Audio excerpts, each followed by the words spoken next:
오늘 본문은 제사장과 레위 지파 사람들, 즉 이스라엘의 종교 지도자들에 관한 규례의 말씀입니다. 레위의 후손들은 원래 저주받은 후손들이죠. 야곱이 가나안으로 귀향하던 중에 세겜이라는 곳에 머물고 있었는데 그곳의 주장인 하몰의 아들에게 딸 디나가 폭행을 당하게 되는 사건이 일어납니다. 그때 오빠들인 레위 또 그 형 시므온이 계략을 꾸며서 세겜 족속을 몰살을 시킵니다. 해서는 안 될 일을, 악한 일을 한 것이죠. 그 일로 레위 자손은 가나안 온 땅에 흩어져 살게 되는 저주를 받습니다. 또 그 뒤로 레위는 게르손, 구한, 무라리 세 형제를 낳죠.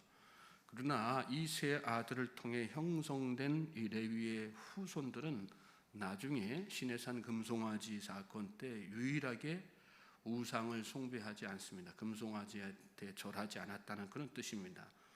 또 요단 동편에서 이스라엘 백성들이 모압 제사장에게 속아 넘어가고 또 여인들에게 미혹이 되어가지고 바알 부올 우상을 섬기고 음행하는 일이 벌어지는데 거기에 동참하지 않지요.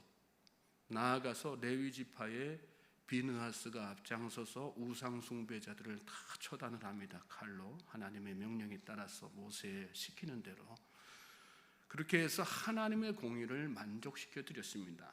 그 결과 레위 지파는 비록 세겜 사건으로 인해서는 그 자손들이 뿔뿔이 흩어질지언정 그 흩어진 곳에서 하나님의 율법을 백성에게 가르치고 또 성막에서 봉사하는 그런 축복을 받게 된 것입니다. 여기서 우리는 먼저 하나님의 완전하신 은혜를 깨닫게 되지요. 하나님은 말씀하신 것을 반드시 지키시는 분입니다. 믿습니까? 또 하나님은 인간을 심판하시기보다 사랑으로 회복시키시기를 즐겨하시는 분이라는 거 깨닫게 되죠. 그가 비록 용서받을 수 없는 큰 죄를 지은 저주받은 인생일지라도 믿음으로 나아오면 용서하시고 품어주시고 회복시키셔서 하나님의 영광을 드러내는 일에 사용하시는 분이 바로 하나님이십니다. 저는 저와 여러분이 그 하나님을 믿고 더욱더 갈망하는 마음으로, 간절한 마음으로, 의지하는 마음으로 하나님 앞에 나아갈 수 있는 믿음의 성도들 될 수 있길 바랍니다. 레위 지파와 제사장들에게는 분깃이 없었습니다. 오늘 본문 1절에 그런 내용이 나오는데 레위 사람 제사장과 레위의 온 지파는 이스라엘 중에 분깃도 없고 기업도 없을지니 그들은 여호와의 화제물과 그 기업을 먹을 것이라. 분깃과 기업은 같은 의미로 해석해도 되지만 의미상 분깃은 땅을 말하는 것이고 기업은 생활 터전을 말하는 것입니다. 집이라든지 밭이라든지 그런 것이 되겠죠. 즉 분깃은 영토의 개념이고 기업은 그 영토 안에 생활 기반이라고 할 수 있습니다. 하나님은 제사장과 레위인들에게 분깃이나 기업을 주시지 않았습니다.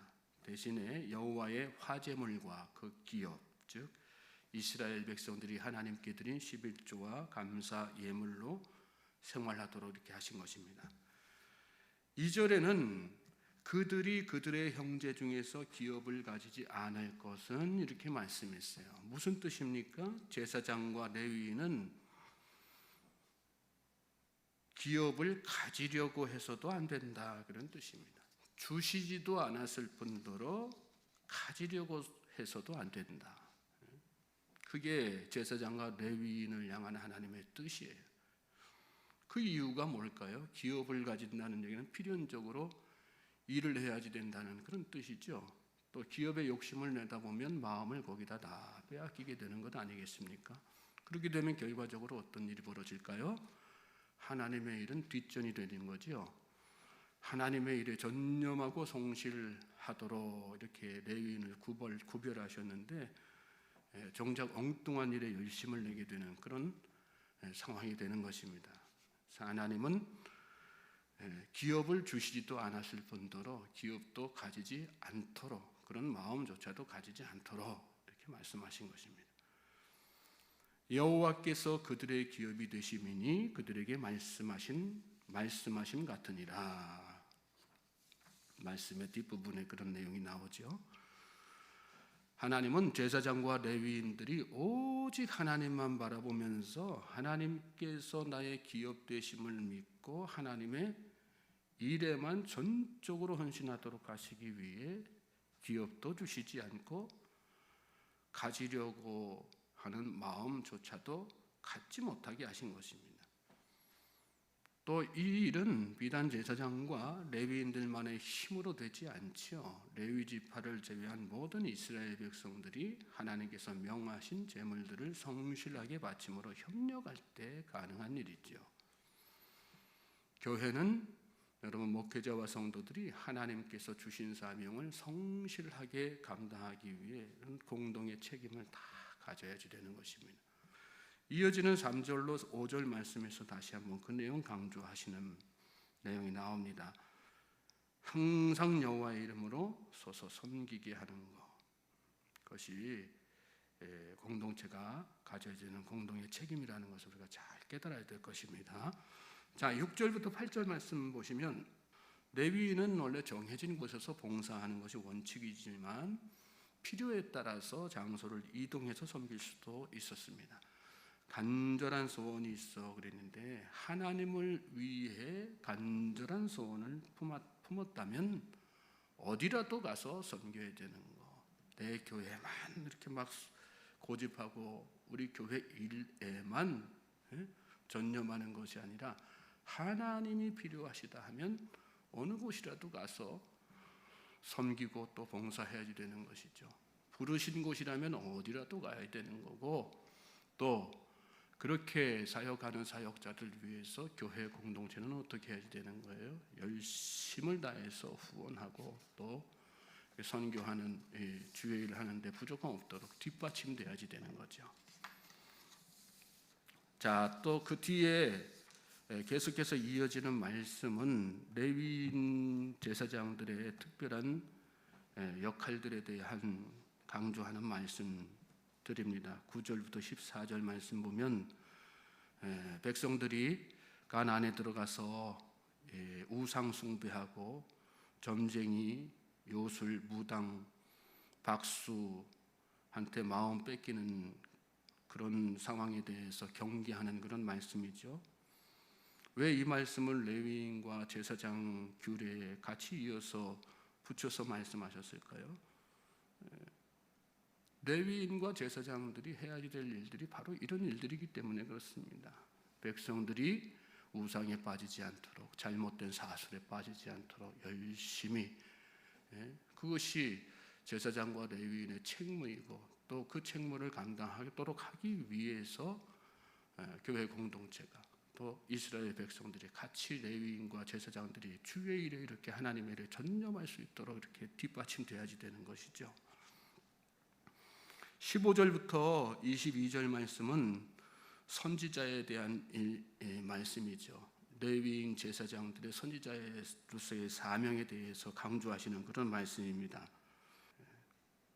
18절 말씀 넘어가서 내가 그들의 형제 중에서 너와 같은 선지자 하나를 그들을 위해 일으키고 내 말을 그 입에 두리니 내가 그에게 명령하는 것을 그가 무리에게 다 말하리라.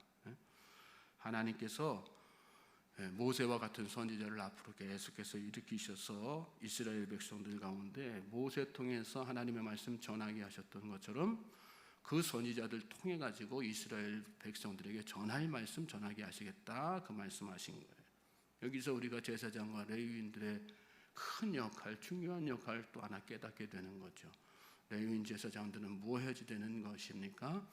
하나님의 말씀을 내가 선지자라는 사명감을 가지고 하나님의 말씀을 백성들에게 계속해서 선포하고 증거해야지 되는 것입니다. 20절에 만일 어떤 선지자가 내게 전하라고 명령하지 아니한 말을 제 마음대로 내 이름으로 전하더니 다른 신들의 이름으로 말하면 그 선지자는 죽임을 당하리라 하셨느니라.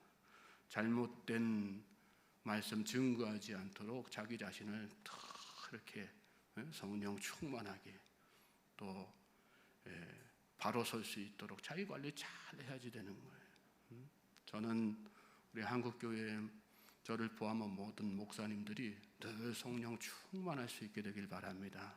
복음을 전하는 목회자들 되게 달라고 그러면 기도하십시오. 한국 땅에 모든 목회자들이 정말 진리에 서서 목숨 걸고 하나님의 복음을 교인들이 듣기 싫다고 해서 제대로 된 복음 전하지 않고 왜곡된 말씀 전하고 그저 그냥 귀에 듣기 좋은 소리 하고 내려오는 그런 목사가 아니라 당당하게 듣는 성도들이 귀가 아프고 마음에 분노가 막 치밀지라도 그러나 그것이 복음이기 때문에 굴하지 않고 담대하게 증거할 수 있는 목회자, 그런 목회자들이 각 교회마다 설 때 한국교회에 비전이 있고 소망이 있고 이 나라에 소망이 있는 것 아니겠습니까? 그리고 이 나라를 하나님께서 축복해 주시는 것 아니겠습니까? 설교를 잘하는 목사 중요하지만 잘하는 것보다 더 중요한 건 무엇입니까? 바른 복음 전하는 것입니다. 바른 복음 전하기를 위해서 한국교회 강단을 위해서 여러분 기도하시고 내 교회뿐만 아니라 한국의 모든 교회 또 열방의 모든 교회들이 그런 교회 목사 될 수 있기를 여러분 열심히 기도해 주시기 바랍니다. 이 최근에 미국 같은 데 이렇게 들려오는 소식 보십시오. 목사가 돼가지고 자리에 연연해서 예수님의 이름으로 기도하지 않습니다. 우리 한국도 그러지 않으리라는 보장이 없죠. 여러분들이 열심히 기도하셔야 됩니다. 교회를 위해서 기도하시고 목회자를 위해서 기도하시고 또 내가 감당해야 될 책임에 대해서 또한 기도하시고 열심히 그렇게 하나님 앞에 올바로 서는 목회자, 성도, 교회가 될 때 하나님께서 축복하시고 더 큰 놀라운 일들을 이루어 가실 줄로 믿습니다.